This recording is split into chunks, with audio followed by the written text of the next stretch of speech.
Selamat pagi, Bu Rama. Selamat pagi juga Ibu Mona. Apa kabarnya hari ini, Bu? Iya, puji Tuhan baik dan sehat Ibu. Kalau Ibu sendiri bagaimana kabarnya Bu? Alhamdulillah, baik dan sehat juga. Bu Rama hari ini akan melakukan praktik coaching, kan? Iya Bu. Iya, akan praktik sebagai seorang coach. Kira-kira untuk melakukan praktik coaching ini, persiapannya apa saja yang sudah Bu Rama siapkan? Iya baik Ibu. Pada praktik coaching ini saya akan bertindak sebagai coach Ibu. Saya Mm-mm. akan menggunakan alur Tirta, yaitu merumuskan tujuan, identifikasi masalah, rencana aksi, dan tanggung jawab Ibu. Oke, jadi untuk praktik coaching ini, kompetensi apa yang akan Ibu kembangkan sebagai seorang coach nanti? Iya Bu, untuk kompetensi coaching itu kan Bu ada 3 ya kan Bu. Yang pertama mendengarkan aktif, yang kedua melakukan pertanyaan-pertanyaan berbobot, yang ketiga memberdayakan coach itu sendiri. Saya sih Bu pengennya ketiga kompetensi coaching itu saya kembangkan nih Bu. Iya, bagus itu sebenarnya ya kan untuk sebagai coach. Tapi saya ingin tahu lebih spesifik kompetensi apa di antara yang tiga tadi yang akan Ibu observasi kepada coach Ibu nanti. Iya Ibu, mungkin untuk praktik coaching kali ini Bu, saya ingin lebih fokus mengembangkan kompetensi coaching saya untuk memberikan pertanyaan-pertanyaan berbobot Ibu pada coach saya nantinya Ibu. Oke, jadi kompetensi mengajukan pertanyaan-pertanyaan berbobot kepada koci. Untuk melihatlah keberhasilan Ibu nanti sebagai coach, indikator ketercapaian yang akan Ibu gunakan itu kira-kira apa, Bu Rama? Iya Ibu, untuk kompetensi coaching yang akan saya kembangkan itu Ibu, untuk melakukan pertanyaan-pertanyaan bobot yang akan saya lakukan itu nantinya Ibu, saya akan mengajukan pertanyaan-pertanyaan terbuka kepada coach saya Ibu. Hmm. Kemudian saya juga akan memberikan pertanyaan, di mana pertanyaan saya itu berasal dari saya mendengarkan coach itu sendiri Ibu. Oke, baik sekali. Sangat luar biasa ya, Bu, dari kompetensi, kemudian indikator yang akan Ibu kembangkan pada praktik coaching ini sebagai seorang coach. Semoga apa yang Ibu Rama harapkan sesuai dengan tujuannya akan tercapai. Mudah-mudahan praktik coaching hari ini lancar bersama coachingnya ya Bu Rama. Selamat melaksanakan praktik coachingnya. Dipersilakan. Ya baik Ibu, terima kasih Ibu.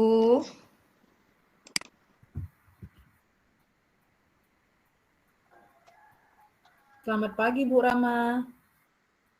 Selamat pagi juga Ibu Rika. Maaf nih Bu, saya mengganggu aktivitas Ibu. Enggak lagi sibuk kok ini. Kebetulan lagi santai, enggak apa-apa Ibu Rika.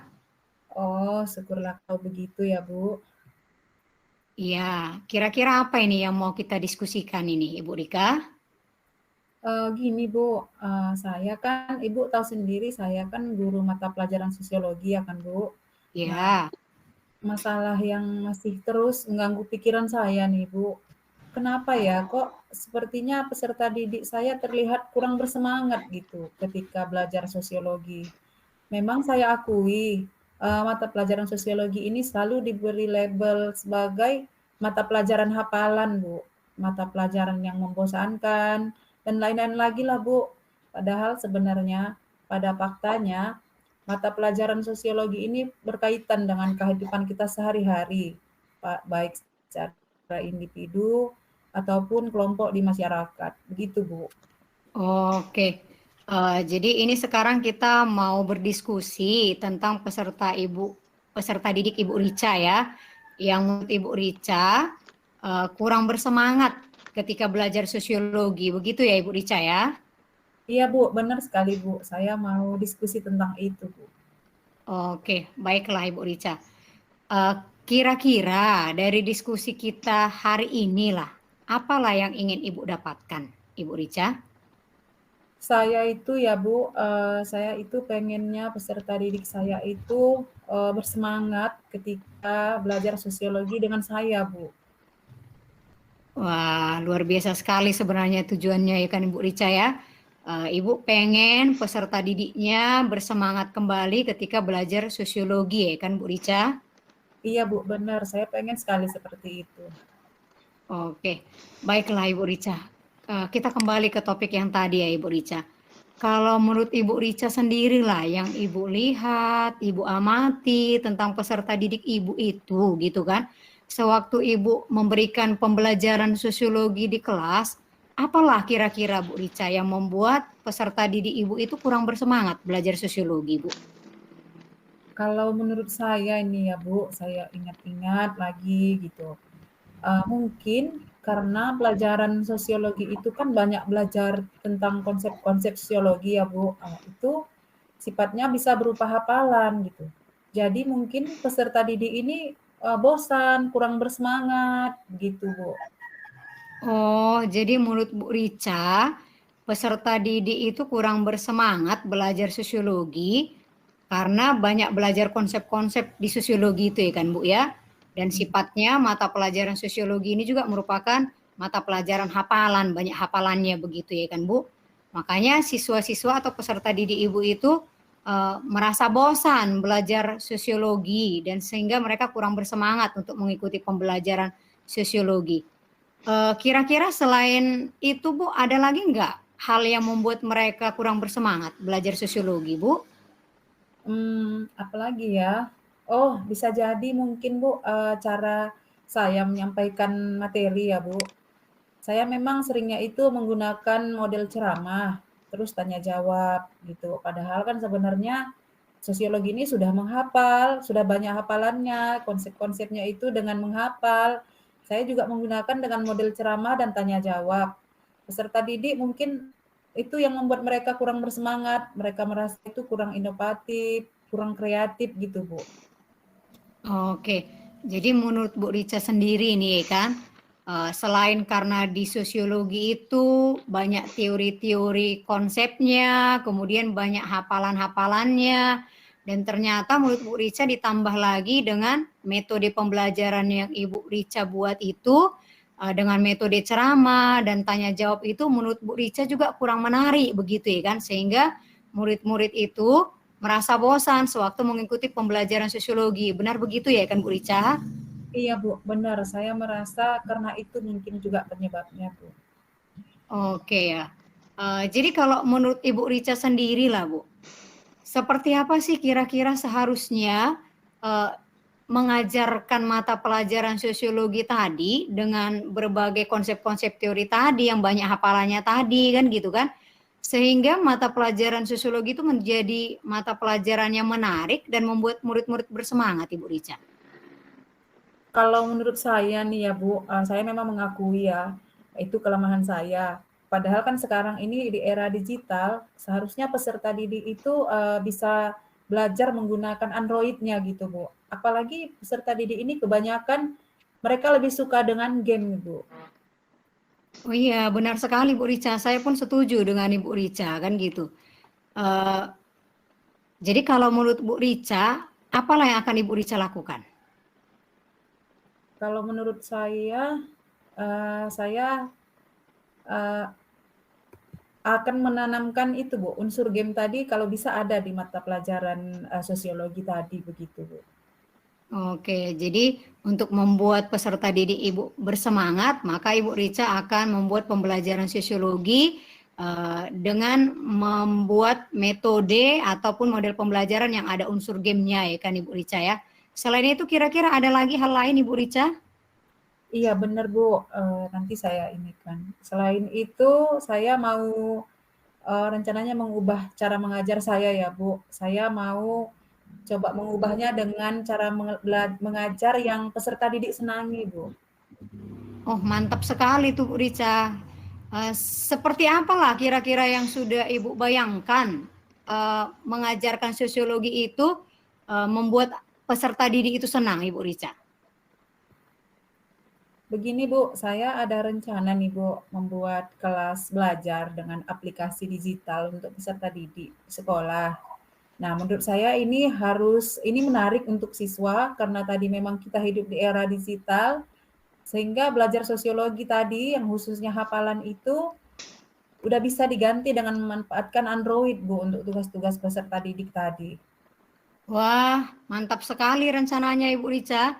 Jadi Ibu punya rencana agar mata pelajaran sosiologinya disenangi para peserta didik. Selain tadi Ibu sudah berencana membuat ada unsur gamenya, begitu ya kan Ibu? Ibu juga berencana untuk membuat kelas belajar aplikasi digital, begitu ya kan Ibu Rica? Iya Bu, benar sekali Bu. Saya akan menggunakan itu nantinya Bu. Iya, dan tadi juga saya dengar Ibu akan memanfaatkan Android dalam membantu murid mengerjakan tugas-tugasnya ya kan, sehingga mereka tidak merasa bosan begitu. Sudah bagus sekali rencana yang Ibu lakukan itu Ibu Rica, luar biasa sekali Ibu. Iya Bu, benar sekali Bu. Saya akan menerapkan itu nanti Bu. Oke, jadi kalau menurut Ibu Rica sendirilah untuk mewujudkan rencana Ibu tadi, ada atau tidak Bu tantangannya ke depannya atau hambatannya Bu? Pasti ada ya Bu, saya yakin pasti ada tantangan atau hambatannya. Terutama nih saya nggak bisa Bu ngelakuin itu sendiri. Saya harus butuh orang lain gitu, dukungan dari yang lain gitu Bu. Oke, berarti harus berkolaborasi ya kan Ibu ya, Iya Bu. supaya rencananya mudah diwujudkan. Jadi dukungan dari siapa saja lah yang Ibu butuhkan Ibu Rica? Saya sangat membutuhkan dukungan dari stakeholder di sekolah ya Bu. Itu terutama yaitu yang pertama kepala sekolah, teman sejawat saya, tenaga kependidikan, dan peserta didik Bu.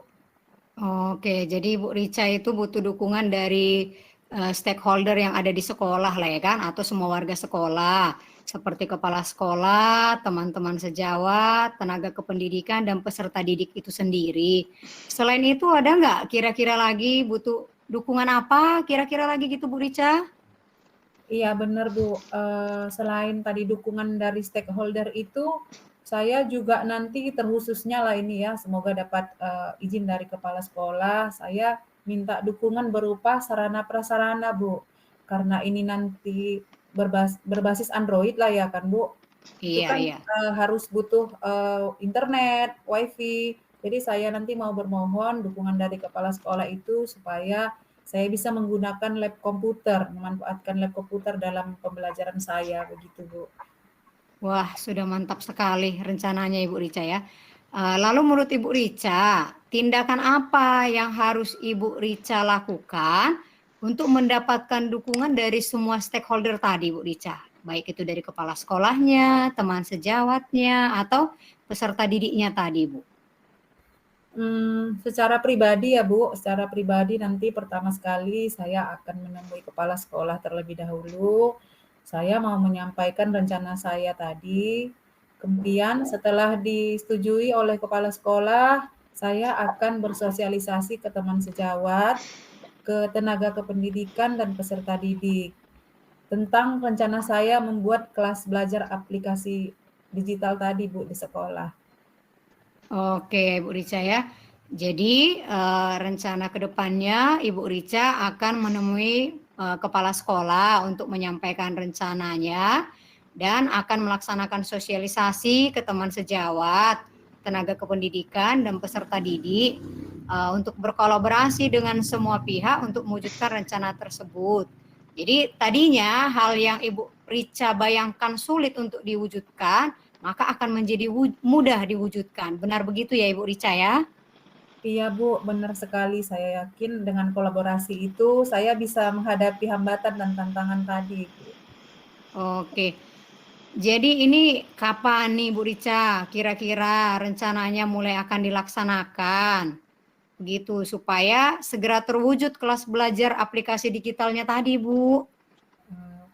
Insya Allah besok Bu, besok pagi begitu saya sampai di sekolah, saya yang pertama kali akan menemui kepala sekolah untuk diskusi lah tentang rencana saya ya Bu, khususnya tentang membuat kelas belajar aplikasi digital tadi menggunakan tahapan Bagja, dan setelah itu selanjutnya kalau bisa besok juga saya mau langsung bersosialisasi ke teman sejawat, ke tenaga pendidik, dan lanjut ke peserta didik di sekolah supaya rencana ini cepat terlaksana, Bu. Wah, luar biasa sekali Bu Rica ya semangatnya untuk mewujudkan rencananya. Dan saya juga sudah tidak sabar pengen bertemu kembali. Mungkin seminggu ke depan bisa ya Ibu ya. Saya pengen dengar cerita Ibu sudah seperti apa rencananya dijalankan ya Ibu Rica ya. Iya Bu, terima kasih Bu Rama. Saya nanti seminggu ke depan pasti ketemu dengan Ibu. Saya mau cerita lagi Bu tentang progres rencana saya tentang itu. Iya, Aplikasi. sama-sama Ibu Rica, sama-sama. Tetap semangat ya Ibu ya untuk mewujudkan rencananya tadi. Iya Bu, sama-sama. Ibu juga tetap semangat ya Bu. Selamat pagi Bu. Selamat pagi juga Ibu Rica. Iya Bu. Tepuk tangan untuk praktik coaching kita.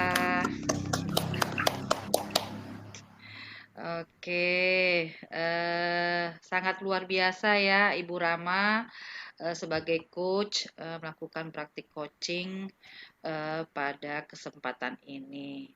Jadi kalau saya lihat, saya sebagai pengamat, Bu Rama sebagai coach, kemudian Ibu Rica sebagai coachingnya, sudah tiap-tiap tahapan pada alur tirta tadi sudah baik, ya kan, bagus, Ibu terapkan.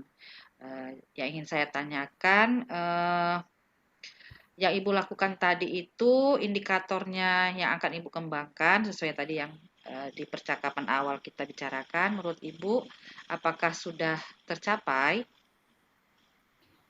Baik Ibu, kalau menurut saya pribadi ini Bu ya, indikator ketercapaian untuk kompetensi coaching yang ingin saya kembangkan tadi kan Ibu membuat pertanyaan-pertanyaan berbobot, menurut saya sudah saya lakukan Ibu, begitu. Ini dilihat dari saya sudah menggali pertanyaan-pertanyaan melalui mendengarkan coach, begitu Ibu. Iya, jadi ini saya sebagai observer atau pengamat juga sudah membuat catatan-catatan ya untuk Bu Rama sebagai coach. Jadi secara keseluruhan memang saya sudah lihat bagaimana Bu Rama sebagai coach sudah melakukan praktik coaching yang sangat baik dan sangat bagus. Jadi hasil observasi saya yang pertama itu bahwa Bu Rama sebagai coach sudah mendengar aktif apa yang diutarakan oleh coachingnya, kemudian menggunakan rasa, ya kan, berempati terhadap permasalahan dari coachingnya, kemudian tadi mengajukan pertanyaan-pertanyaan dengan explore pertanyaan terbuka, kemudian juga mendorong coachingnya untuk menemukan solusi atau jalan keluarnya dari permasalahan yang dihadapi coaching dengan tahapan-tahapan alur tirta. Jadi ini kalau saya beri nilai skala 1 sampai 4, Ibu hari ini sebagai coach ya kan sudah nilainya 4 ya kan. 4 itu biasanya konversinya sangat baik atau amat baik ya kan. Nah, Terima kasih oke. Bu. Nah, setelah praktik coaching ini kan kompetensinya mengajukan pertanyaan-pertanyaan berbobot. Kira-kira kompetensi coaching yang lain yang Ibu kembangkan untuk kedepannya ketika akan coaching dengan teman-teman sejawat lainnya, apa yang akan Ibu kembangkan? Iya Ibu, untuk praktik coaching hari ini kan saya sudah mengembangkan kompetensi coaching saya itu Bu, membuat pertanyaan-pertanyaan berbobot. Untuk kedepannya saya juga ingin mengembangkan kompetensi coaching saya itu Bu, mendengarkan aktif ya Ibu ya, saya bisa mendengarkan dengan rasa.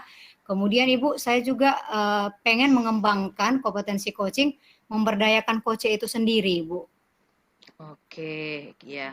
Saya yakin nih kalau Bu Rama tadi lihat praktik coaching hari ini ya kan, step by step alur ceritanya itu, terhadap coachingnya tadi Bu Rica itu udah bagus ya kan, dari apa, menggali dari tujuan, kemudian identifikasi masalah, rencana aksi, kemudian tanggung jawab. Untuk kedepannya pasti Bu Rama akan sukses, menjadi coach yang baik dan berhasil, begitu. Oke, ibu-ibu, mungkin praktik coaching kita hari ini sudah selesai.